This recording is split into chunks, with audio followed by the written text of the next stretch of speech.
Okay. Shvi is a fascinating of Parsha by itself. But Shvi is really after Yosef revealed himself to his son, to his brothers, and he reconciled and they brought Yaakov down to Mitzrayim. And all of the wonderful events that took place with the Yosef crying on the shoulders of Binyamin, and Binyamin's calling his shoulders, referring to the two base of Migdash and Giskan Shiloi. So then, and Yosef then takes his brothers, and beginning of Shvi, Vayigash Yosef v'sov v'secha v'yitan lem achuz b'eretz Mitzrayim v'mei tvoretz asher Abraham said kashet siva parei. So Yosef then settles his brothers and his father, and he gives them achuz b'eretz Mitzrayim, a portion, a ownership in Eretz Mitzrayim, in the best of the land, Eretz Mitzrayim says, as Parah had instructed. Gush Katif. No, Gush Katif back there. Okay, then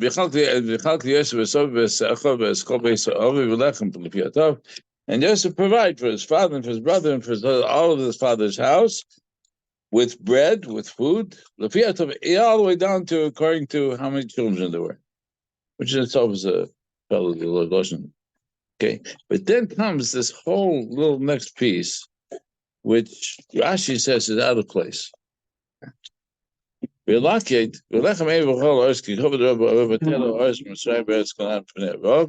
there is no food in Mitzrayim. There's no lechem because of the famine. But Taylor and the Eretz Mitzrayim became unproductive. And also as Canaan. According to Rashi, but when Yaakov came down, Rashi brings it to Tosefta.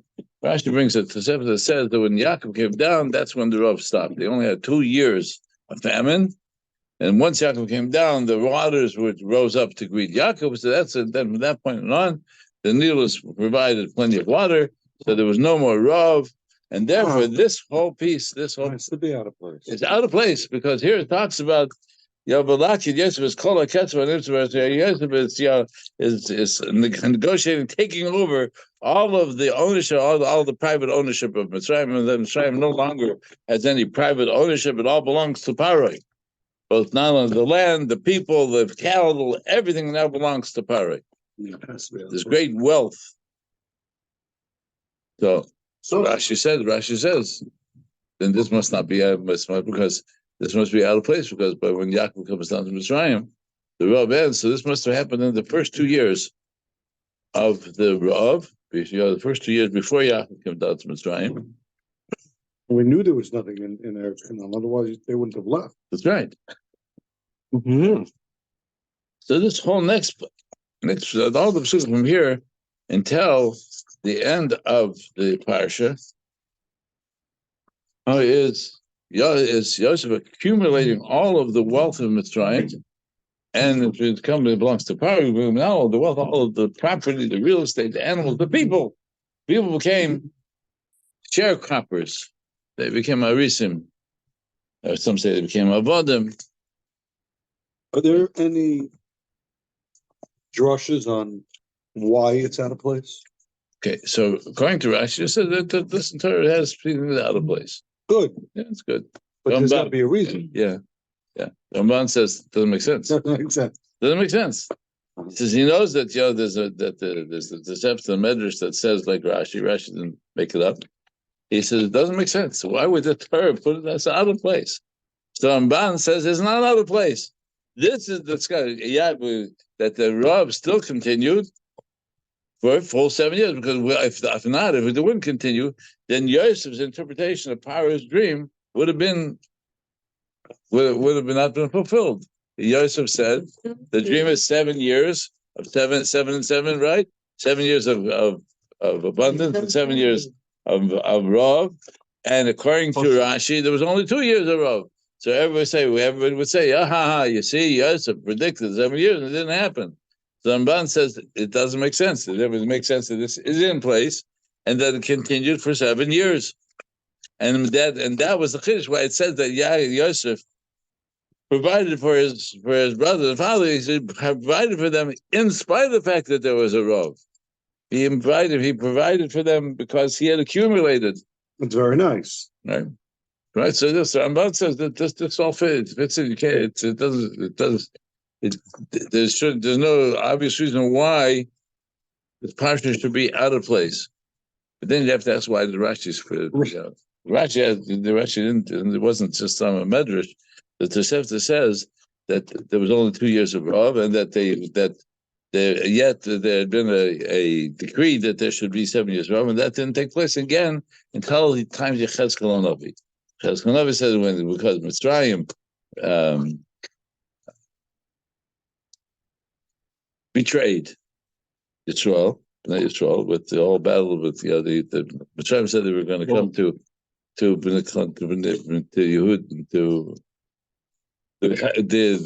to prevent Nebuchadnezzar from coming into Israel, and they didn't. Right. So therefore, they were stricken with 40 years of Rav because they didn't fulfill their deal. So once they didn't fulfill it, so then the old decree that took place in the times of Yosef. Right? So the Dibur Chazal that follow Rashi, it makes sense. But then the question is why the Ramban didn't want to take this parsha out of chronological order.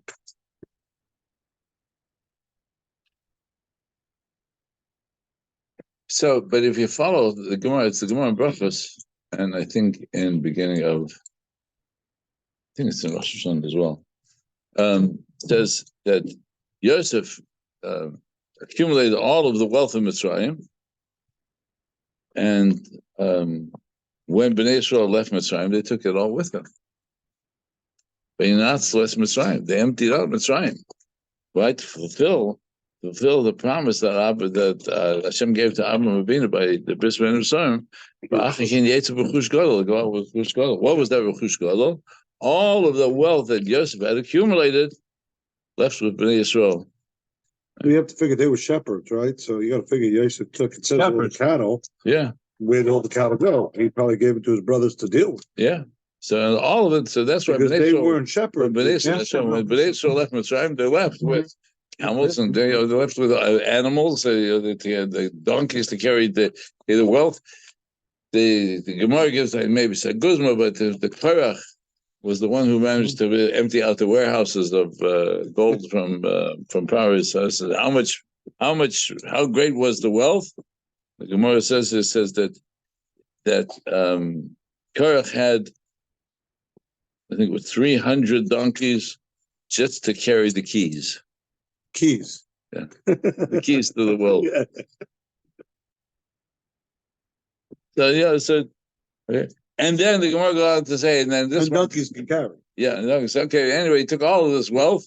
Korach was the wealthiest man because he had the keys to the wealth that Yosef had accumulated. So, what's the key to life?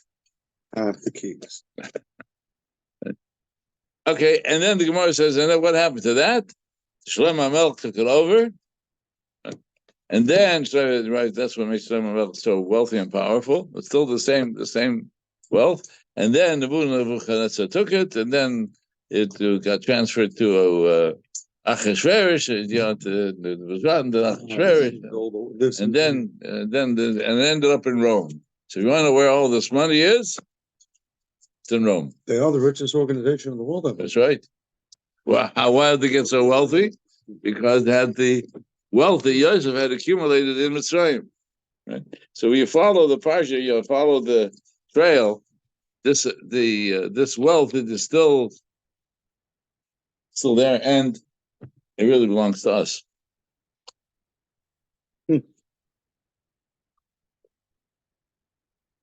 Gold, silver, jewels. Right. And yet, the Gemara tells us that all the wealth of Mitzrayim, the Bnei Yisrael took out of Mitzrayim, was nothing compared to Bizas Hayam. So the wealth they took out of the Yam Suf.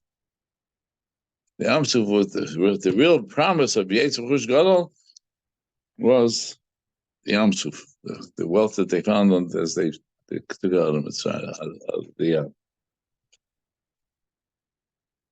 So Where did the dream have it from? when what? Where's the dream have it from? Yosef had accumulated from all this. He sold. People bought grain from him, so he emptied. He took all the grain of Mitzrayim and Canaan, all the nations around there. They had to. Yosef provided food for them. He sold it to them. And then he bought them. They had jewels. We see evidence of it today. They're built in tombs of gold. Tutankhamun is. Well, a lot of it was the British did a lot of it. Whatever. Yeah, but it was there. They looted whatever was left. We took everything with us. Yeah. Well, then, Mitzrayim still continued. Understood, but as an empire for many centuries. Do you think if you go to Egypt and you see the until Rome conquered what? If you go to Egypt and you see the pyramids, are those the pyramids the Jews built? No, definitely not. Oh, okay. You didn't build those pyramids. No. Oh, here we go. Oh, we have a history buff. Well, at least they got deputy. Yeah, the pyramids came much afterwards. Those pyramids kept falling in, no? Hmm? From the Ramses, they kept falling in. So they were building on one line. There's a madrasa of some sort. They're built for him down.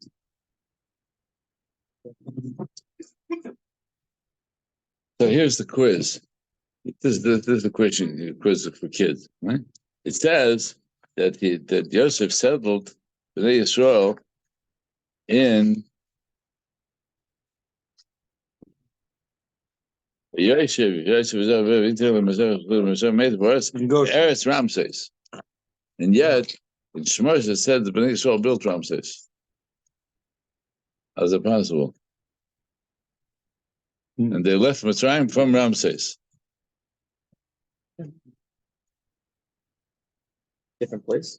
Well, they settled in Goshen. Yeah, but it says here Eretz Ramses, right? Plus a good olive. Then we know it's Eretz Goshen. That's another whole piece that belonged to. It was an Eretz Goshen because the Eretz Goshen had been promised to. Yeah, Paro gave it to Rachel when he apologized for having taken her away from Avram. So therefore, Yaakov never really left Eretz Yisrael. It was the Rashi says that Ramses was Goshen. Yeah. So if so, Goshen, then when Bnei Yisrael left Mitzrayim, what happened? How do you get Yaakov never left the Eretz Yisrael? Because the Eretz Goshen was given to Rachel Imenu when Paro abducted her. So really, guys, so Yaakov never really left Eretz Yisrael because he was in Eretz Goshen.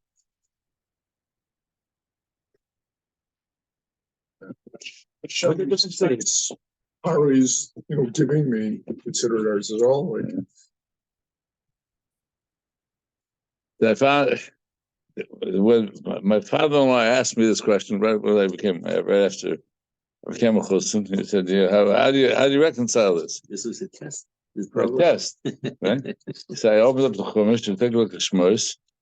It's actually the end of Bechi also, but take a look at Shmos. It's not spelled the same. Oh, yeah. This Ram says if you take it spelled Reish, Patach under the Reish, Shvo under the Ayin.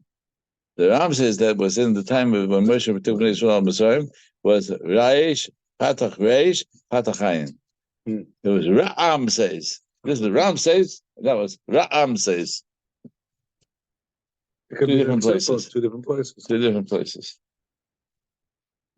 Rashi explains also brings the knuckles here. The Ramses was the Ramses here meant the best of the land. Yeah, it's spelled different. Spelled the same, but the Kudas are different. The Kudas are different. The Kudas are different. All right.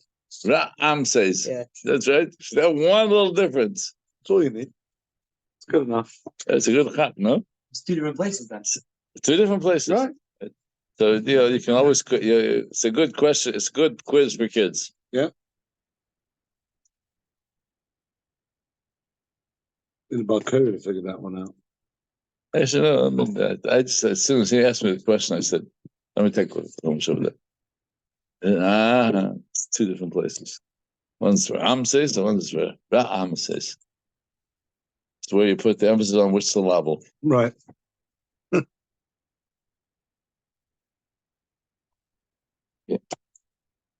So really,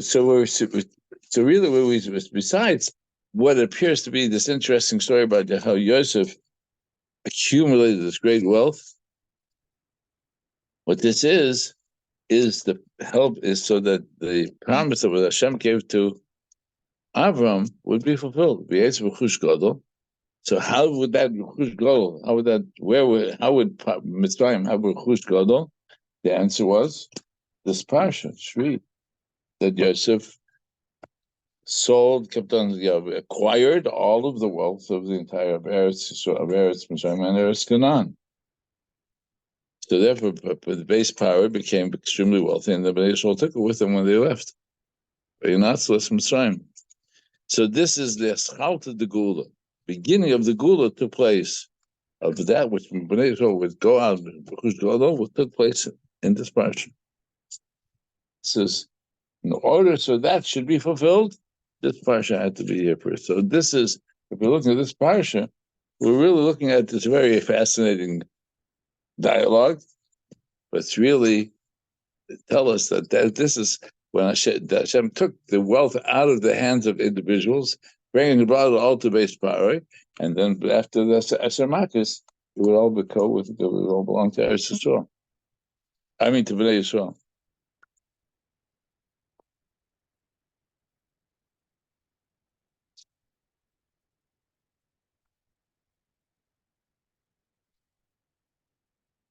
So it occurred to me the most dramatic Sukkim of the Parsha is when Yosef reveals himself to his brothers.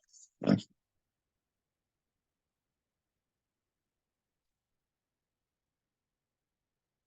Which was, in order for Bnei Yisrael to go out of Mitzrayim, they would have to all go out together. And the only way they would all go together is if Yosef reconciled himself with his brothers so that they were all part of, they all became all 12 brothers, all 12 Shvatim were unified in order so that you would go out of Mitzrayim. So therefore, this whole process which Yosef tests his brothers to bring them to the point where he can tell them, Ani Yosef, was in order so that Bnei Yisrael should be able to go, but to be able to have the Achdus in order to go out of Mitzrayim. Because Yosef could have told it to him earlier. The question why didn't he send a telegram to his father? Yeah. At least a letter. Yosef was already Shane all these years that he was Shane Lamelch until this whole event, until the 7 years of abundance and at least 2 years of Rav. Yosef was already Melch Mitzrayim. He could have sent a message. So there's lots of different Parsha that says that they were, number one, they didn't want Yaakov to know. They were afraid that Yaakov would curse them. And Yosef was afraid that if he let Yaakov know that the brothers had sold him, that Yaakov would not respond very positively to the rest of his brothers. And so, though, the question, this interesting dialogue. Did Yaakov know when he came to Mitzrayim that that's what happened? That's it. And L'chara, his brothers, at the end of Vayigash, his brothers come to Yosef and they plead that he shouldn't punish them after Yaakov died. So it was a mashra that Yaakov did not know. Otherwise, they wouldn't have to say. Like, how did you get here? Yeah, now, what was starting? Who? How? Yeah. Well, how'd you get kidnapped? Kidnapped. Yeah. Likely story. Okay. Okay. Anyway, so you have to fill in a great deal of the in between the lines. Right. The Torah Shabbat Peh here is enormous. Yeah. And yet, let me get the pasuk.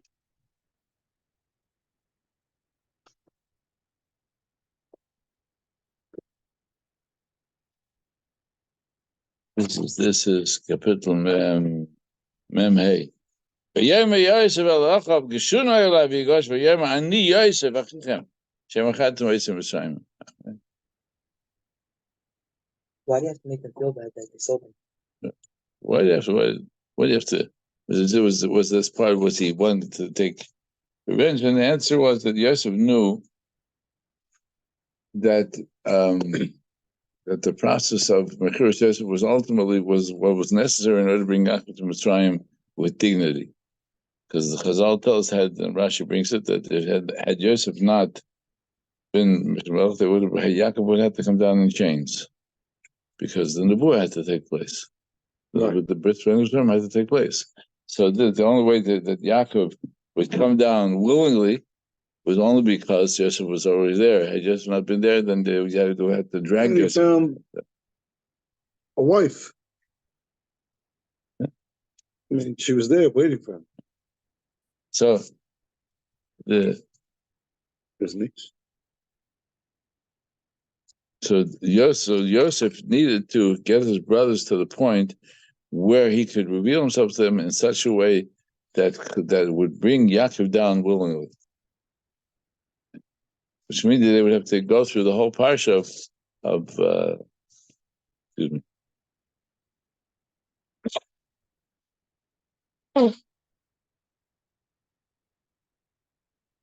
The whole Parsha of telling that they have to come bring down Binyamin, to bring down Binyamin, so they bring down Binyamin, and then Binyamin would come back and tell Yaakov that it was Yosef, and then Yaakov would be willing to go down to Mitzrayim.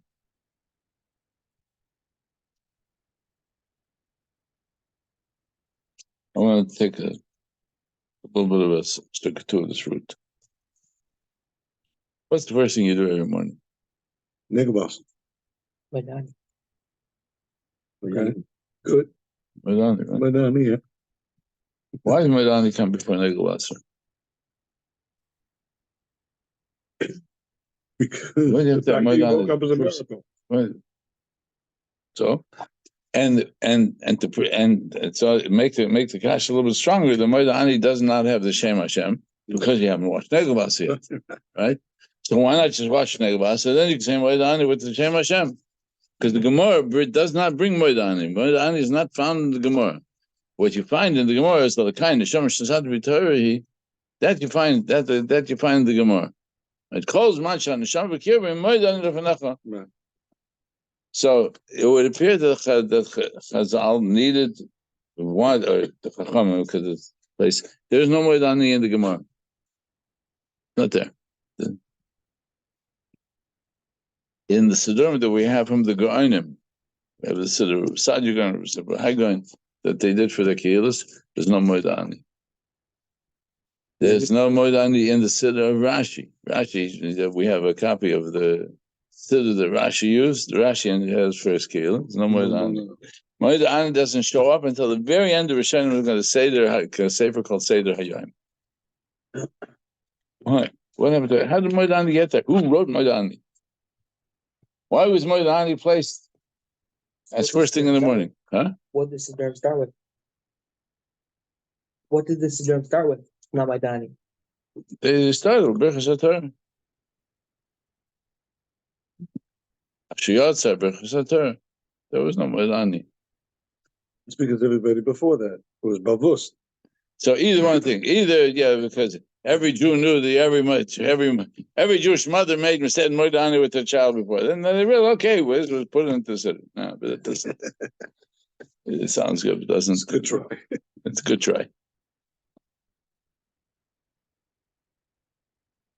So I did a little research, and then I came up with an interesting, because Mordecai is first thing in the morning.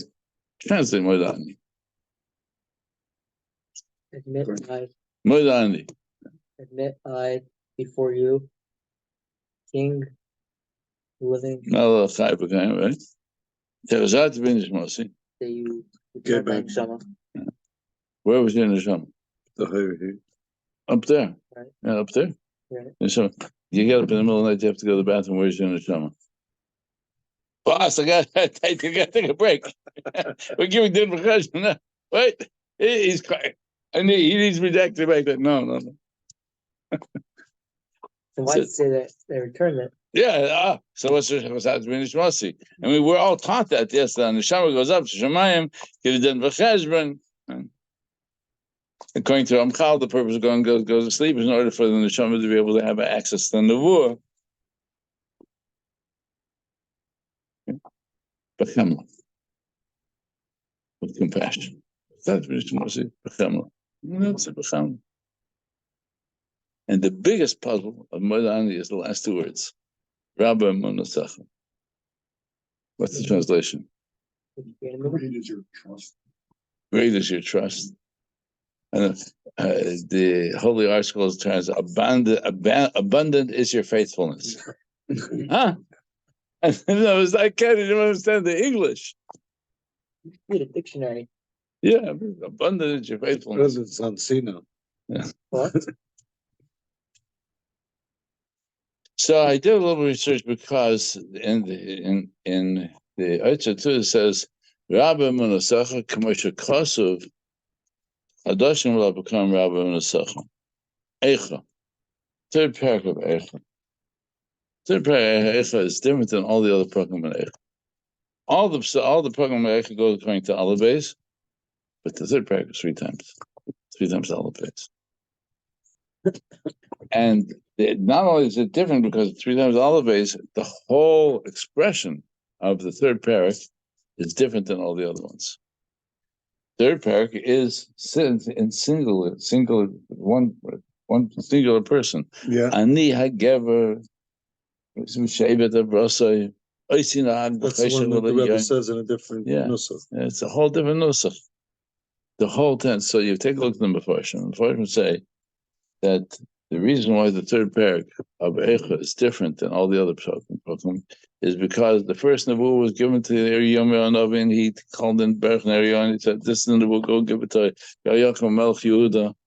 And Yaakov Melech Yehuda saw this that he brought him this Nebuah, that this is the Nebuah of the Churban Beis Hamikdash. And Yaakov said, "My prophets and my Nevi'im are saying there's no such thing. Hashem will never destroy his house." So Yirmiyahu is just a troublemaker. He's yeah. And he took the Nebuah, he threw it into the fire. Took the Megillah, the Berach Ben Neriah, right, threw it into the fire. So Berach, who goes back to Yirmiyahu was already in the pit. He was in jail already. He came with boss. I got bad news. Number one, they didn't listen to us, which means Beit was going to be destroyed. Secondly, he burnt it. We lost the whole Nebuah. Hashem said, calls them, I'm going to give you the Nebuah again. And he added the third paragraph. The third paragraph is different because the third paragraph of Eicha is when Yirmiyahu knows that there is no way to stop the Churban. And so Yirmiyahu experiences the Churban as if it's happening to himself. That's why it's all a single person. I put me into darkness as the darkness of death. And so you start going through the third parak. It's most painful Nebuah that was ever given to Klal Yisrael. Until there goes Aleph Beis Gimel Dal Hey Vav Zayin, the last pasuk of Zayin. This I'm going to place on my heart, and therefore I have hope. Hashem Chesed will never stop. Every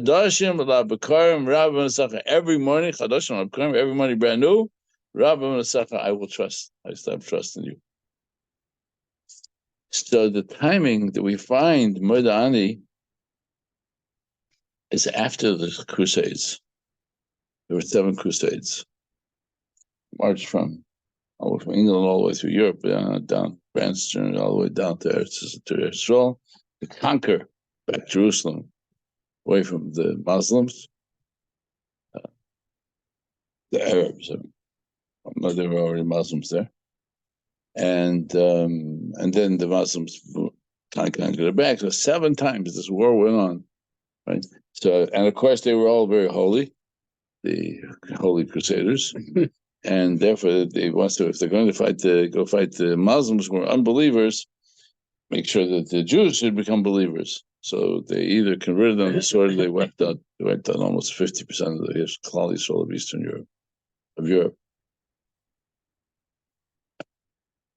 And according to all the scriptures, Klal Yisrael was in a terrible depression. Everything that they had, the Balei Tosos had been massacred, and their writings had been burnt. And it's a terrible period of time for Klal Yisrael. And they didn't want to get out of bed anymore. So they said, what are we going to do? How are we going to get Klal Yisrael out of bed? He said, how did Yirmiyahu do it? He said,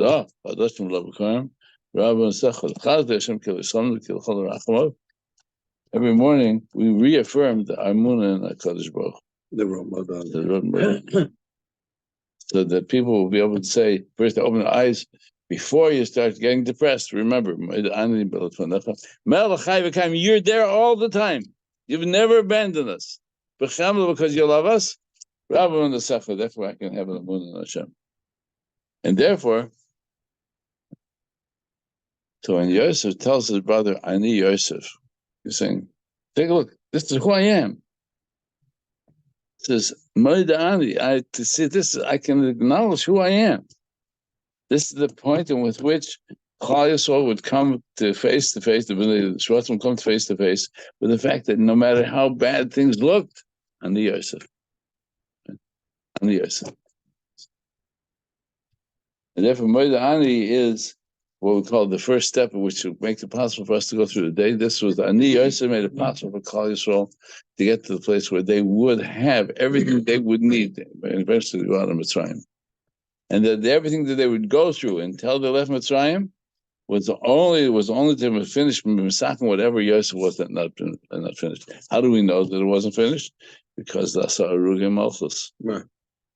So we know that the Mechiras Yosef was not completed. So the tshuva for Mechiras Yosef was not completed.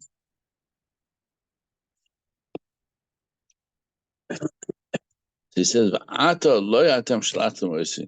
and now this pasuk Ches, Mem Ches. You didn't care, you didn't send me here. Hashem sent me here. Hashem made me the ruler of Eretz Yisrael in order so that now starts the beginning of the Shibud, which will eventually become the beginning of the Gula. So Yosef therefore represents the catalyst that makes the change happen. And therefore the Parsha tells us, not only does it make it happen, but it's going to tell us how Bnei Yisrael are going to go out Baruch Hu. Because the famine would empty out the coffers of all of Mitzrayim and Canaan. And I'll bring to base power.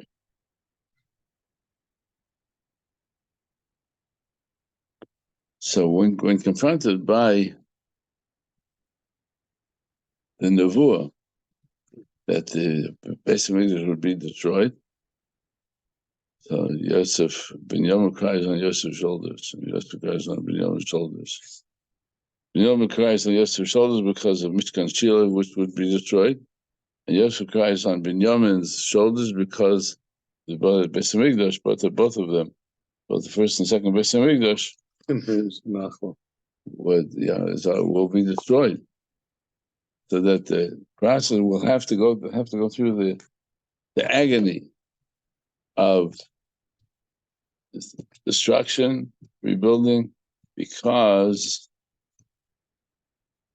of Yosef and his brothers. If so, then we can ask ourselves, what is our tikkun? What do we do to fix this? And the answer would be, we have to make sure that we are Achei Yosef, his brothers. And so that we can no longer think about it, we can allow ourselves the luxury of being so complacent that we don't see what we're responsible for. And that which the great wealth is hiding will come out and provide Klal Yisrael with the means and the ability to be able to rebuild the third Beis Hamikdash for Meir. Amen. Yep.